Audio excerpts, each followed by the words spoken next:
मंत्र। इसमें लिखा है, समय पर परीक्षा सबके ऊपर आती है और आएगी।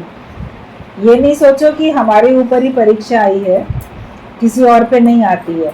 आप औरों को देख के सोचते हो इनके जीवन में तो कोई कष्ट आया ही नहीं है, ये तो बड़े मौज से रह रहे हैं। लेकिन तुमने जब से उनसे मुलाकात की, हो सकता है उसके पहले उनके जीवन में बहुत संघर्ष रहा हो, बहुत कष्ट आए हो, या आगे आ सकते हैं। अभी आपने अंत तो नहीं देख लिया किसी का, क्या पता बाद में उनके ऊपर कितने कष्ट आए। तो परीक्षा सबके ऊपर आती है। दुख सुख जो है सब परीक्षा है। सुखों में भी परीक्षा होती है, दुखों में भी होती है। आपकी स्थिति का पता चलता है। तो ये नहीं सोचो मेरे ऊपर ही ये सब परीक्षाएं हो रही हैं, भगवान कब तक मेरी परीक्षा लोगे, कब तक सहें। लेकिन परीक्षा में पास होने के लिए सत्संग है, परीक्षा में पास होने के लिए गुरु का संग है, उसकी प्रेरणा, उसका आदर्श, उसका संग, सत्य का संग, सत्संग, ये सब हमको इतना मजबूत बना देते हैं कि कैसी भी परीक्षा आती है हम उसमें अपने को स्थिर महसूस करते हैं और हम उसमें पास हो जाते हैं। तो परीक्षा हर एक के ऊपर आएगी। अवतारों ने भी अपने जीवन में परीक्षा लाके दिखाया कि हम भी उससे छूटे हुए नहीं हैं। आप राम भगवान को देखो, क्या उनके जीवन में परीक्षा नहीं आई? छोटेपने में, बचपने में गुरुकुल में चले गए, बच्चे जाते थे पढ़ने के लिए, फिर वहाँ से थोड़ा सा पढ़ के लौटे। उसके बाद विश्वामित्र उनको ले गए राक्षसों का वध कराने के लिए, फिर चले गए। फिर चलो स्वयंवर में सीता को लेके आ गए सब, लेकिन फिर लग रहा था अब आराम से रहेंगे घर में, महल में अपने। लेकिन फिर उसके बाद फिर वनवास, और वनवास में कष्ट, और वनवास में और अधिक कष्ट कि सीता भी चोरी हो गई। पहले शूर्पणखा ने आके, खरदूषण ने आके, सबने ऐसे कितने कितने राक्षसों का तो उसमें भी वध किया, संतों का तो संग किया, मगर उसमें भी जंगल में कोई बहुत आराम थोड़ी मिलता है। मगर उसमें भी उन्होंने कहा कि हम इसमें सुख ढूंढ लेते। मगर फिर सीता भी चोरी हो गई, फिर उसको ढूंढने में लगे। कितनी मुश्किल से तो उसका पता चला और कितनी मुश्किल से उसको रावण को जीत के वापस लेके आए। अभी थोड़े दिन नहीं चैन से गुजरे थे कि फिर किसी ने, धोबी ने ऐसा कुछ बोला, कलंक लगाया, तो उन्हें सीता को खुद वनवास में भेजना पड़ा। प्रिय थी वो बहुत ज्यादा उनकी। और उसके बाद सीता तो चलो जंगल में गई, कष्ट उठा रही है, तो राम क्या है सुख भोग रहे थे क्या? वो भी तो उसी वियोग में, उसी कष्ट में थे। और अंत में फिर तो सीता समाई गई धरती में। तो कष्ट ही कष्ट, मानसिक कष्ट नहीं है, शारीरिक भी है, मानसिक भी है। पूरे जीवन आप देखो तो क्या राम के जीवन में परीक्षा नहीं थी? भगवान अपने ऊपर परीक्षा लेके दिखाते हैं कि हर एक के ऊपर आती है। तुम कोई नए नहीं हो, लेकिन भगवान ने उसका मुकाबला हंस के किया, धीरज के साथ किया, शुक्राने गा के किया, शिकवा शिकायत नहीं किया, किसी को दोष नहीं दिया। बोले ये तो लीला है। तो आपके जीवन में अगर कोई दुख, परेशानियां, झंझट कुछ भी आते हैं तो आप सोचो कि ये तो लीला है, ये तो हो रही है, मुझे इसमें घबराना नहीं है, मुझे इसका मुकाबला करना है। कृष्ण भगवान को देखो, उनके तो जन्म के पहले से ही शत्रु तैयार मारने के लिए, पैदा हो तो मैं उसको मारूं। आपके पास ऐसा तो कोई शत्रु नहीं है कि आपका इंतजार करता हो कि कब ये जन्म ले, कब मैं उसे मारूं। और जेल में जन्म लेके तुरंत ही जाना पड़ा माँ बाप से हट के। सोचो, तुरंत पैदा हुआ नन्हा बच्चा वो अपने माँ बाप से दूर कर दिया जाए, और वहां पर भी चैन नहीं। कितने सारे राक्षसों को उनको मारने के लिए कंस भेजता रहा। आप सबको उनका भी जीवन परिचय पता है, उनकी भी सब लीलाएं सबको मालूम है, मगर बचपने से वो सारे राक्षसों का एक एक करके वध करते रहे, संहार करते रहे, अपने को बचाते रहे। मगर कृष्ण भगवान के होठों पे कभी मुस्कान कम हुई? वो तो हमेशा मुस्कुराते रहे, हमेशा खुश रहे, कितने पूरे आत्मविश्वास के साथ सबका भला करते रहे बचपने से। कहीं गेंद के बहाने वहाँ जाके नाग को वश में करके मार के फिर ले आए, उसको भी वहाँ से कहा चले जाओ, यहाँ पे तुम किसी को नुकसान नहीं पहुँचाओगे। तो सबका भला तो किया, लेकिन अपने ऊपर तो कष्ट आते चले गए। कहाँ कहाँ तो बचपने से जहाँ से थे वहाँ से हटे, उसके बाद फिर कोई और परीक्षा, फिर कोई और परीक्षा, जीवन में तो आती चली गई। किसी ने अच्छा ही नहीं बोला, सबने बुरा ही बोला, निंदा ही की। कौरव तो निंदा ही करते रहते थे, उनका अपमान कितना हुआ, और उस अपमान में भी उन्होंने अपने को शांत रखा, मुस्कुरा के रहे। तो एक कष्ट सबके ऊपर आते हैं, कभी इससे युद्ध होता है, कभी उससे होता है। उनके जीवन में भी तो युद्ध रहे कितने सारे।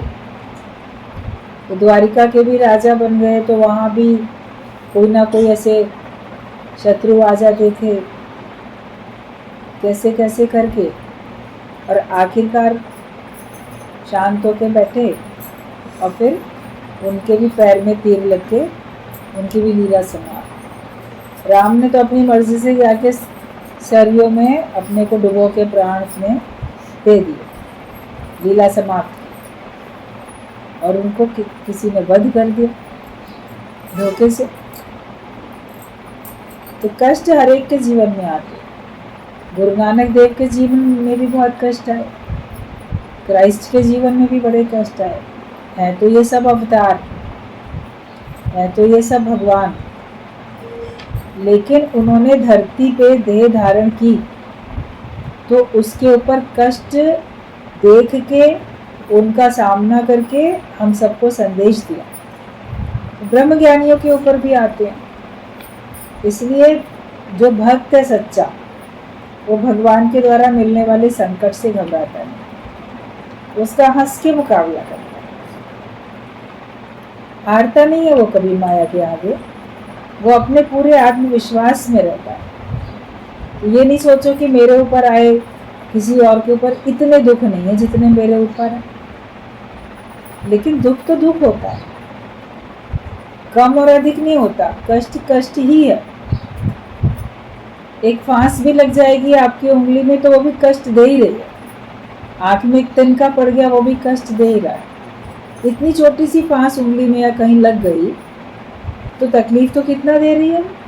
अब बोलो अरे इतनी छोटी सी फांस है, कोई बहुत बड़ी तलवार से घाव थोड़ी होगा, कोई और थोड़ी हुआ, बड़ी बीमारी थोड़ी आई है।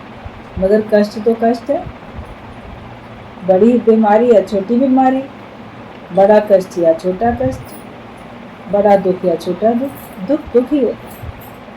क्योंकि छोटा या बड़ा हो वो व्यक्ति को तो दुखी कर ही देता है। उसका मन फिर किसी बात में लगता भी तो नहीं है, वो फिर किसी और चीज़ से सुख ले भी तो नहीं पाता है जब तक उसका वो दुख दूर ना हो जाए। लेकिन भगवान का नाम लेने से ही सब दुख दूर हुए जब तेरा नाम लिया। छोटे कष्टों बड़े कष्टों परीक्षाएं सबके ऊपर आ चुकी हैं, इस समय परीक्षा में चल रहे हैं या आगे आएंगी, ये निश्चित बात है। क्योंकि देह धरे का दंड है, सब काहू को है, सबको होगा। जिसने भी देह धारण करके आया है उसको देह धारण करने का एक दंड ये मिलेगा ही मिलेगा। लेकिन ज्ञानी भोगे हंस के, अज्ञानी भोगे रो। ज्ञानी उसको हंस के भोगता है और अज्ञानी व्यक्ति उसको रो रो के भोगता है। अब तुम्हारे ऊपर है, ज्ञानी बन जाओ तो हंसना ही पड़ेगा, अज्ञानी बने रहोगे तो रोना ही पड़ेगा। रोना पसंद है तो रो, हंसना पसंद है तो हंसो। ज्ञानवान बनो, आत्मिक निश्चय में रहो। मुझ आत्मा में कोई कष्ट नहीं है, मुझ आत्मा का कोई अपमान नहीं कर सकता। मुझ आत्मा का कोई नुकसान नहीं कर सकता। आप अपने को आत्मिक स्थिति में हर पल 24 घंटे रखो, तब आप देखोगे आपके दुखों का अंत हो गया। तब फिर आप देखोगे ये जीवन हमारा आराम से बीतेगा, हमको रोना नहीं पड़ेगा, वरना आपको पल पल में रोना पड़ता है। तो समय पर परीक्षा सबके ऊपर आती है और आएगी। तुम्हारा मन कहाँ है? अपने मन से देखो, इंक्वायरी करो कि तुम्हारा मन कहाँ पे है। मन तुम्हारा अपने स्वरूप में है, मन तुम्हारा भगवान में है, मन तुम्हारा शुक्राने में है, या तुम्हारा मन जगत में गया, दुखों में गया, शिकवे शिकायत में है? मन कहाँ पड़ा है? अपने मन की चेकिंग तो हर एक को करनी है।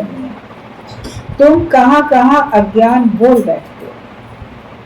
अपने से ये चेक करो कि तुम कहाँ कहाँ पे अज्ञान बोल बैठते हो। बोलना तो सबसे ज्यादा मनुष्य को कर्म बनाने में सहयोग कर रहा है। पल पल में आपके मुख से अज्ञान की बातें निकलती रहती है। कभी सोच के देखो तुम्हारे मुख से ज्ञान कितनी देर निकलता है? किसी से भी ज्ञान की चर्चा कभी होती है? एक पॉइंट, एक दृष्टांत भी कभी किसी को बताया अपने मुख से? एक भजन भी गाया कभी अपने मुख से? लेकिन अपने मुख से सारा दिन अज्ञान ही बोला।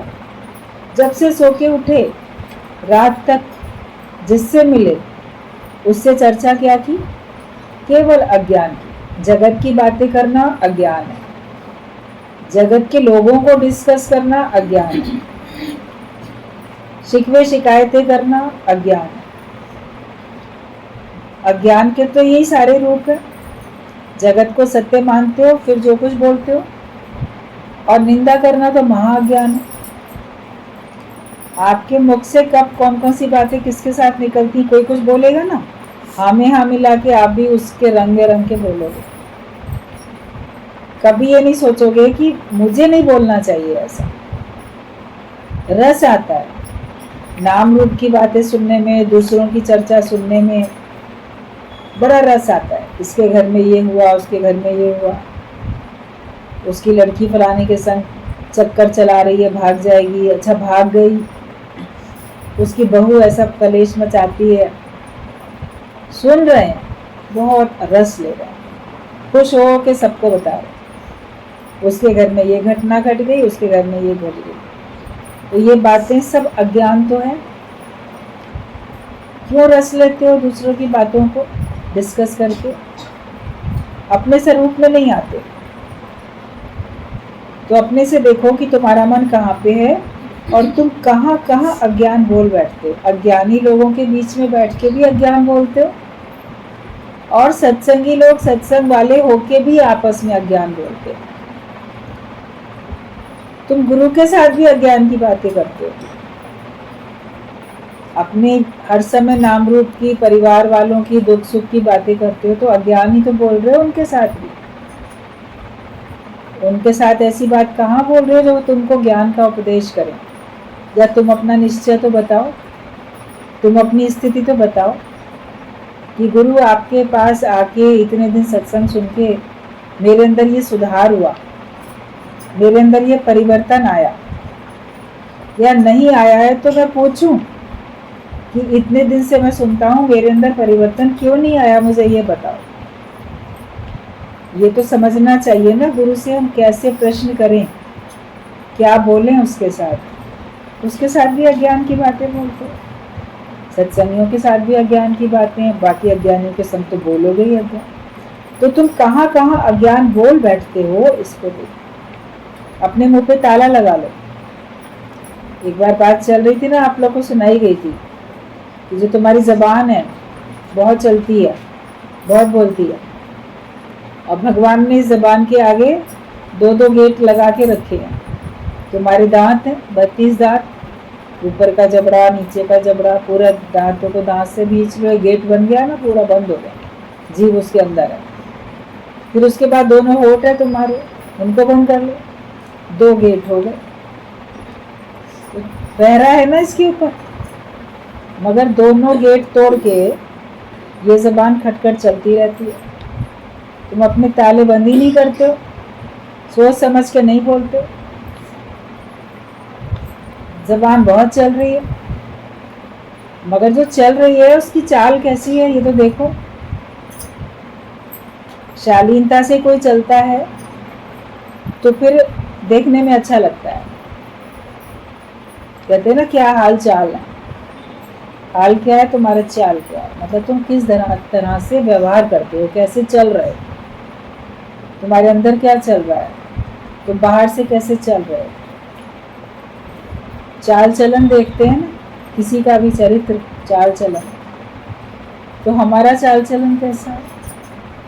हमारी ज़बान चल रही है तो अच्छी तरह अच्छी बातें बोलने में चल रही है कि गलत बातें बोलने में चल रही है, ये अपने को चेक करना है। अपने ऊपर बहुत पैनी निगाह हर एक को रखनी है, तब उस मंजिल पे पहुंचोगे जिसको आके सत्संग में आप सुनते हो या आप उसको पाने की अभिलाषा रखते हो। मंजिल तो तेरी दूर है, पर ये समझो जाना ज़रूर है बहुत दूर, लेकिन मुझे जाना ज़रूर है। उसके लिए मुझे कुछ भी परीक्षा देनी पड़े मैं दूंगा। ज्ञान में आगे बढ़ते हो तो भी परिवार वाले, आपका मन, पड़ोसी, कोई भी आपकी परीक्षा ले लेता है। मीराबाई भगवान के रास्ते पे आगे बढ़ती थी तो उसको तो सभी लोग निंदा करते, घर वाले भी, बाहर वाले भी। तो आप अगर सत्संग की राह में, ज्ञान में आगे चलोगे तो हो सकता है आपकी भी निंदा हो जाए। परीक्षाएं तो है ये सब, मतलब भले मंजिल दूर है लेकिन हमको जाना जरूर है। सहे रहा के जो कांटे वो मंजिल को पाए। आप अपने जीवन में पड़ने वाले जो कांटे हैं, विघ्न बाधा हैं, उनको सह के आगे बढ़ते जाओ और उनको हटा के, उनको दूर करके आगे बढ़ते जाओ। ठान लो कि हमको तो मंजिल को पाना है, इसी जन्म में प्रभु को पाके ही रहना है, इसी जन्म में, दूसरा जन्म नहीं लेंगे। जब ये ठान लोगे तो जो ऐसा दृढ़ निश्चय कर लेता है वो मुक्त हो जाता है, उसको आवागमन के चक्कर में पड़ना नहीं पड़ता। तो तुम कहाँ कहाँ अज्ञान बोल बैठते हो ये देखो। आत्मा को कितनी बार भुला देते हो, बार बार अपने को देह मान लेते हैं ना, देह को भुला के आत्मा में रहते ही नहीं है। सत्संग में बैठे हो तो भी अपने को आत्मा नहीं जान रहे हो, तो भी अपने को देह मान के बैठे हो, तो भी ज्ञान तो अंदर गया ही नहीं। यहाँ बैठ के फिर ही बोलोगे हाँ मैं ना आत्मा हूँ, मैं शरीर नहीं हूँ। सच बात है, ये शरीर तो मैंने धारण किया, मगर यहाँ से उठ के रास्ते में या जहाँ गए वहाँ पहुँच के फिर अपने को देह मान के दुखी सुखी होने लग जाते। तो आत्मा को तुम कितनी बार भुला देते हो ये देखो। मन में कितनी शांति है और कितनी सावधानी है, अपनी चेकिंग करो। तुम्हारे मन में शांति है तो कितनी शांति है और कितनी देर तक रहती है शांति। मन तुम्हारा शांत स्वरूप है। अगर कोई लहर आए भी एक पल में आके उसको अगले पल में हमें दूर करना, अपने को वापस शांत स्वरूप बना लेना। अपना शांत स्वरूप पक्का रखो। पानी शांत स्वरूप में है, उसमें कोई एक कंकड़ डालता है तो हलचल लहरें दिखती हैं, वो फिर शांत हो जाता है। कोई तालाब में, कोई पानी बाल्टी में या कहीं रखा हो, वैसे आप कोई कंकड़ फेंकोगे तो उसमें उस समय एकदम से लहरें उठी, मगर वो फिर शांत हो जाती हैं। तुम भी कोई ऐसी परिस्थिति आए, लहरें उठी तो शांत हो जाओ। लेकिन जो जितनी जल्दी अपने को शांत कर लेता है उतना समझो कि वो ज्ञानवान है। अज्ञानी व्यक्ति भी शांत करता है ऊपर से और बहुत देर बाद, मगर अंदर से वो अशांत बना रहता है। ज्ञानी समुद्र की तरह होता है, ऊपर से लहरें दिखती हैं, वो अंदर से शांत होता है, और उसके ऊपर से भी लहर हमेशा नहीं दिखती है। कभी ऐसे देखने में आ जाता है, लेकिन वो अपने को शांत रखता है। तो तुम अपने मन को देखो कि मन में कितनी शांति है और कितनी सावधानी है, कितना तुम सावधान करते हो। रोज रोज अपने को चेंज करते आते हो या नहीं? आप अपने को चेंज करते हो कि नहीं? दूसरों को चेंज करने के लिए सब तत्पर खड़े हैं, मैं इसको सुधार दूं, मैं उसको सुधार दूं, उसको टोकें, इसको टोकें। जैसे कोई तुम्हारे कहने से ही सुधर जाएगा, उसको जब सुधरना होगा तब सुधरेगा। तुमने 1 बार कहा, 2 बार कहा, 3 बार कहा, कितनी बार करोगे? कहते ही रहते, टोकते ही रहते। कभी कभी आपके ज्यादा बोलने से दूसरा इरिटेट हो जाता है, चाहे वो नौकर हो, चाहे वो बच्चा हो या बड़ा हो, कोई भी हो। कह के बता के अपने को शांत कर लो, छोड़ दो। जिसको जब समय मिलेगा और जब वो अपना आत्ममनन चिंतन करेगा, जब उसको जो कुछ उसके अंदर में खराबियां हैं, उसके कारण से उसको नुकसान महसूस होने लगेगा, तब वो छोड़ेगा। और जब तक उसको लगता है कि मेरा तो नुकसान हो ही नहीं रहा, मुझे तो फायदा पड़ता है, तो अज्ञानी व्यक्ति वो काम छोड़ता नहीं है। लेकिन जब सचमुच में समझ में आता है इससे मेरा नुकसान है, कोई चीज़ खाने पीने के लिए आपका बहुत मन करता है, लेकिन डॉक्टर बोलता है तुम्हें दवाई खानी है, तुम्हें परहेज करना है, तुमको ये नहीं खाना है। ये कभी डॉक्टर से छिप के खा लेते, घर वालों से छिप के खाते, क्योंकि रह नहीं पाते। लेकिन जब अंदर समझ में आता है अब मैं ये खाऊंगा तो मेरा नुकसान है, तो अपने आप ही तो छोड़ देते। फिर हम डॉक्टर से छिपके भी नहीं खाते, घर वालों से छिपके भी नहीं खाते। कोई कहता है तो खुद ही मना करते, नहीं नहीं हम नहीं खाएंगे, क्योंकि आपको पता है इससे मेरा नुकसान है। तो माया में मन रखने से मेरा नुकसान है। जिस दिन ये बात समझ जाओगे तुम खुद ही माया में मन नहीं रखोगे। अज्ञान में जाने में मेरा नुकसान है, विषयों में विकारों में फंसने में मेरा नुकसान है। जब आपको अपना नुकसान समझ में आएगा तो आप उपराम होते चले जाएंगे। गुरु हमको नुकसान दिखाता है कि तुम्हारा क्या क्या नुकसान हो सकता है।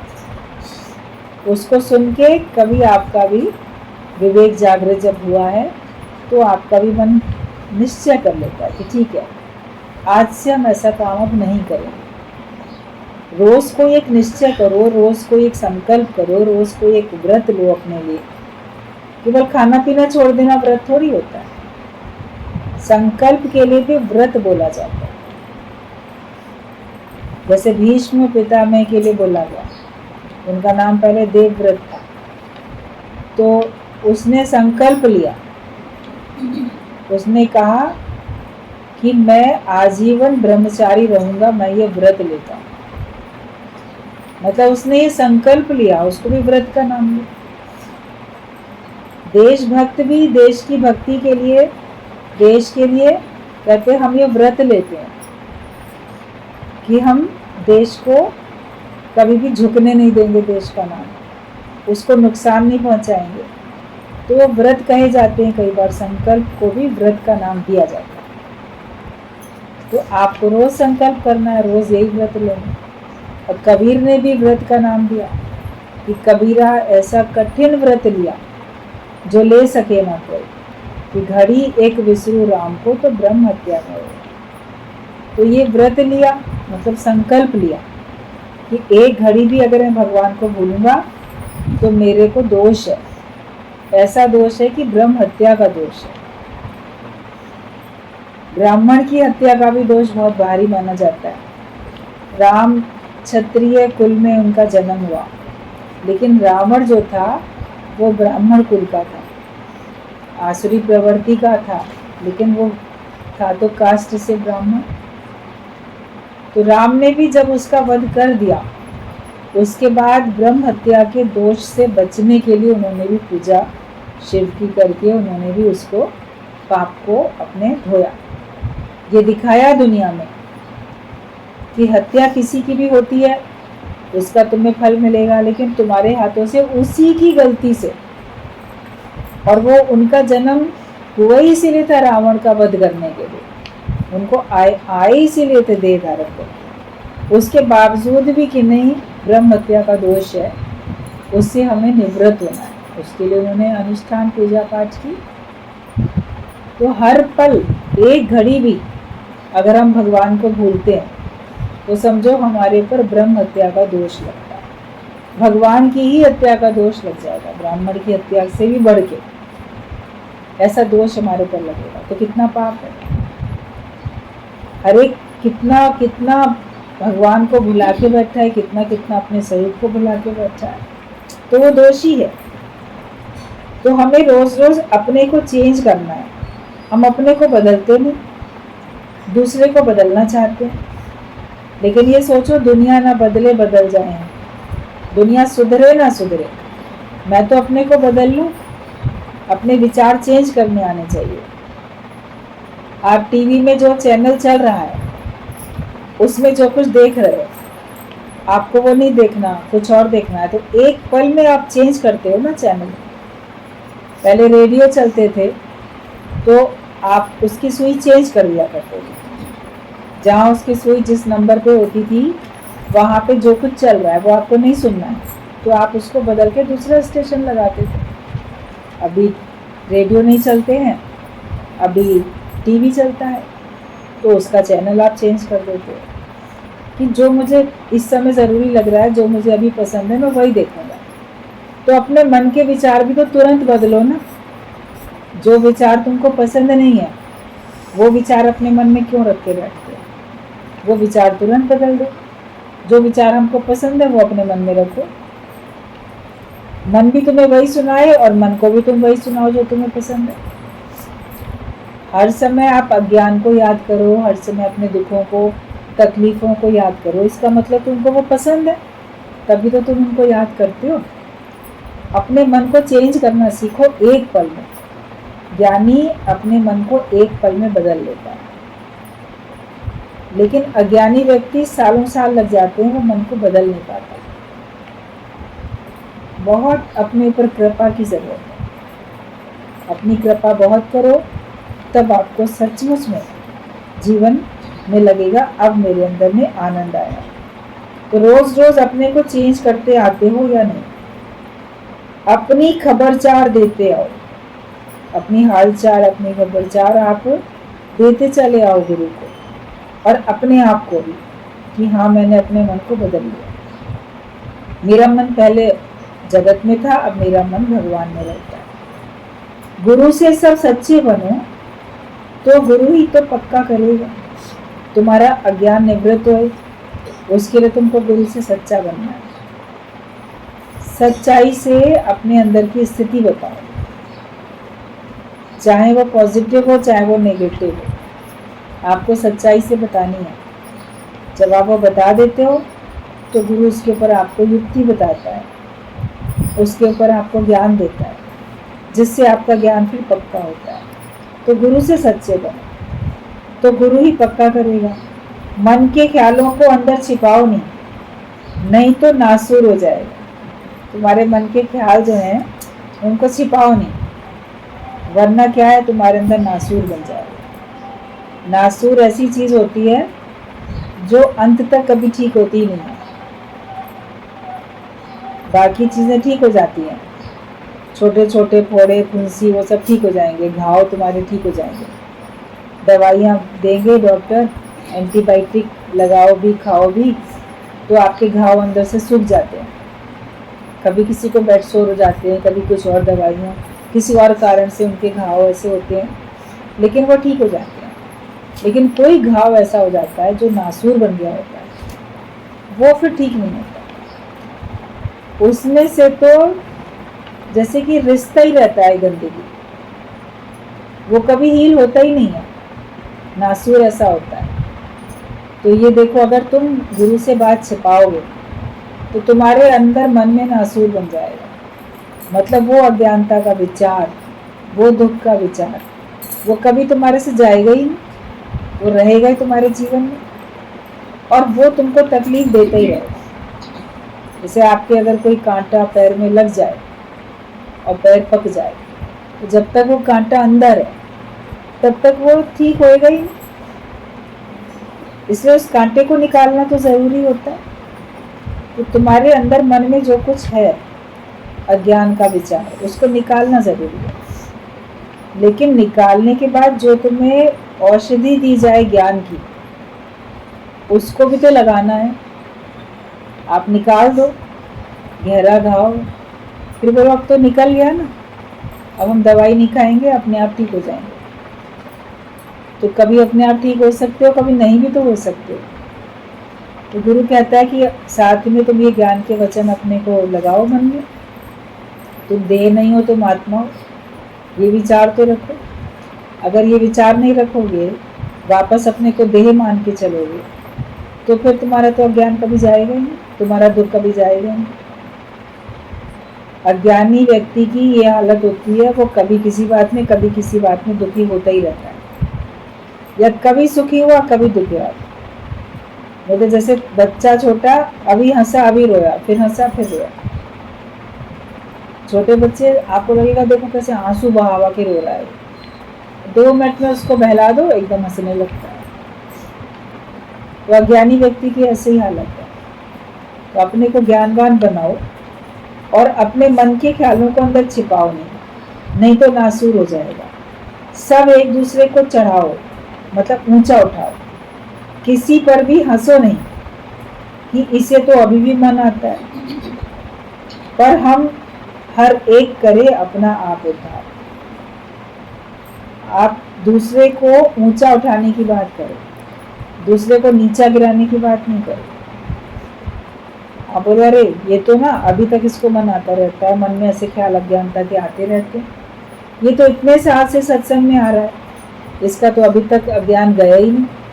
तो कभी कभी लोग दूसरे का मजाक बनाने लगते हैं, ये क्या सत्संग में केवल आना जाना करता है, चप्पल घिसता है, अपने टाइम वेस्ट करता है, अपना भी, घर वालों का भी, गुरु का भी, और सुधरता कभी है ही नहीं। तो दूसरे को तुम्हें मजाक बनाने का अधिकार नहीं है, उसके ऊपर हंसने का तुमको अधिकार नहीं, तुम अपना उद्धार करो। वो जब अपने पे कृपा करेगा तो अपना सुधार करेगा, नहीं करेगा तो ऐसे ही जैसा उसका जीवन चाहा उसने बनाना वैसे ही बनाएगा। तो तुम जो हो किसी पर भी हंसो नहीं कि अभी तक अज्ञान में पड़ा है, पर हर एक करे अपना आप उद्धार। अपनी भूलों को ढूंढो और उनको दुरुस्त करते आओ। अपने को सबका बच्चा समझो, बड़ा नहीं समझो। आप मैं बहुत बड़ा हूँ और ये तो बच्चे हैं, छोटे हैं, तो अपने को ही बच्चा समझ लो और अपने ही सुधार करो। आप दूसरे को सुधारने में नहीं लगो। अपनी गलती ढूंढो कि यहाँ पर मेरी गलती कहाँ है। अगर आपको अपनी गलती दिख जाएगी तो आप उसको दूर कर लोगे, दुरुस्त कर लोगे, उसको दोहराओगे नहीं फिर अपनी गलती। कहीं ना कहीं पे हम अधिक बोल बैठते हैं, व्यर्थ का सोच लेते हैं, व्यर्थ के कर्म बना लेते हैं, शरीर से भी कभी व्यर्थ के काम कर लेते हैं। तो उन सब पे हमारी निगाह होनी चाहिए कि हमसे वो सब ना हो। तो अपने को सबका बच्चा समझो, बड़ा नहीं समझो। जहाँ भी हो वहाँ सीखने की कोशिश करो। जिनके बीच में भी रहते हो उनसे कुछ अच्छी बात सीखने की कोशिश करो। बुरा तो सब सीख लेते हैं। जो दोस्त होंगे शराब पीने वाले तो शराब पीना सीख लोगे तुम। पहले से नहीं पीते थे, अब पीने लग गए। पहले जुआ नहीं खेलते थे, अब खेलने लग गए। पहले झूठ नहीं बोलते थे, अब बोलने लग गए। पहले चोरी नहीं करते थे, अब करने लग गए। क्योंकि बुरे का संग करके तुम बुरे बन जाते हो। अपनी अच्छाई उनको नहीं सिखाते कि वो लोग ये सब छोड़ दें। तो बुराई तो व्यक्ति बहुत जल्दी सीख जाता है, लेकिन सत्संग में आके अच्छाई सीखने में कितना ज़्यादा समय लग जाता है। बुराई सीखने में तो एक पल लगा। वो ऐसे करता है तो हम भी ऐसे करें, वो ऐसा करता है तो मैं क्यों ना करूं। उसको दोष दो, मुझे क्यों देते हो। उसने भी तो ऐसा किया, मैंने ऐसा कर दिया तो क्या हुआ। ये व्यक्ति सोचता रहता है। तो अपना सुधार हमको करना और हर एक में से अच्छाई ढूंढनी है। किसी में 1000 बुराइयां हैं, मगर कोई एक अच्छाई क्वालिटी उसमें भी है। तुम्हारी खोज करने वाली दृष्टि होगी तो तुम उसमें से उसकी एक अच्छाई खोज के निकाल सकते हो और उसको अपने जीवन में तुम उतार सकते हो। तो यहाँ जहाँ भी हो वहाँ सीखने की कोशिश करो। हर एक से कुछ ना कुछ सीखो। ज्ञानी तो अज्ञानी से भी सीखता है कि अज्ञानी जो भूलें कर रहा है वो मैं ना करूं। आप अज्ञानियों के बीच में हो और आपको पता है ये व्यक्ति अज्ञानता में पड़ के ये गलत काम कर रहा है, तो हम उससे क्या सीखते हैं कि हम ऐसा काम ना करें। ये ऐसा काम करता है जिससे इस लोक में भी और उस लोक में भी, दोनों में इसका नुकसान होगा। यहाँ भी निंदा होगी, यहाँ भी दुख मिलेगा, परमात्मा के सामने जाके भी क्या मुंह दिखाओगे, वहाँ भी तुमको दंड मिलेगा। तो अज्ञानी व्यक्ति से भी ज्ञानी सीखता है कि ये अपने अज्ञान के कारण दुखी हो रहा है, तो मुझे इस प्रकार का ज्ञान अपने जीवन में नहीं रखना। और ज्ञानी ज्ञानी से भी सीखता है, मिले संत कुछ कहिए सुनिए, मिले असंत तो मुष्ट हो रही।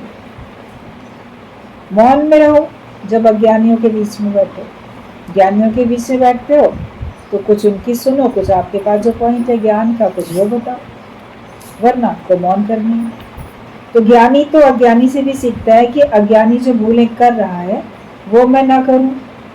किसी से भी कम या अधिक प्यार होता है तुम्हारा, या तुम लव ऑल अलाइक हो गए। अपने को रोज जांचते जाओ, तुम्हारा किसी से कम किसी से अधिक प्रेम है या तुम्हारा सबसे एक बराबर का प्रेम हो गया, ये तुम अपने को जांचते चले जाओ। अपनी चेकिंग ही करनी है। आए हैं अपना उद्धार करने के लिए, आपने अपना उद्धार नहीं किया, बाकी सबका सुधार करते चले गए, तो तुम्हारा तो जन्म मरण का चक्कर गया। आपने अपना पेट नहीं भरा, सबको आप खाना खिलाते चले गए और समाप्त कर दिया, तो आप तो दुनिया से भूखे ही जाओगे, तृप्त होके तो नहीं जाओगे। ज्ञानी तृप्त होके जाता है, क्योंकि वो पहले अपना आत्मिक निश्चय करता है, अपने में संतुष्टि रखता है, अपने में शांति रखता है, वो अपने में तृप्त है, तब वो औरों को संतुष्टि शांति तृप्ति बांटता है, तब वो औरों को आत्मिक निश्चय कराता है। पहले आप जपता है, फिर वो औरों को जपाता है। पहले हम खुद सुधरें, फिर औरों का सुधार करें। क्राइस्ट ने भी ये बात बोली, जब लोग एक वैश्या को पत्थर मार रहे थे, बोले पत्थर तुम्हें मारने का अधिकार नहीं है। पत्थर वो ही मारे जिसने जीवन में खुद कभी कोई सी भी भूल ना की। इसने एक भूल की मान लो, हालांकि उसकी गलती नहीं है, लेकिन फिर भी अगर तुमको लगता है ये भूल करती है, तो तुम भी तो कोई ना कोई भूल कर ही रहे हो ना अपने जीवन में। जिसने कभी कोई पाप ना किया हो, जिसने कभी कोई गलती ना की हो, वो इसको सुधारे, वो इसको बोले, वो इसको दंड दे। लेकिन तुम लोगों ने भी जीवन में कोई ना कोई तो पाप किया ही है, कोई ना कोई तो ऐसा काम किया है जिससे किसी का दिल दुखा, जिससे किसी को तकलीफ हुई, दूसरे का नुकसान तुमने भी किया ही है, तो तुम्हें क्या अधिकार है? तो हमें दूसरे को सुधारने का कोई अधिकार नहीं है। हम अपनी कमी देख के अपना सुधार करें, इसीलिए हम लोग सत्संग में आते हैं और इसीलिए हम लोग अपना ये ज्ञान रोज रोज सुन रहे हैं।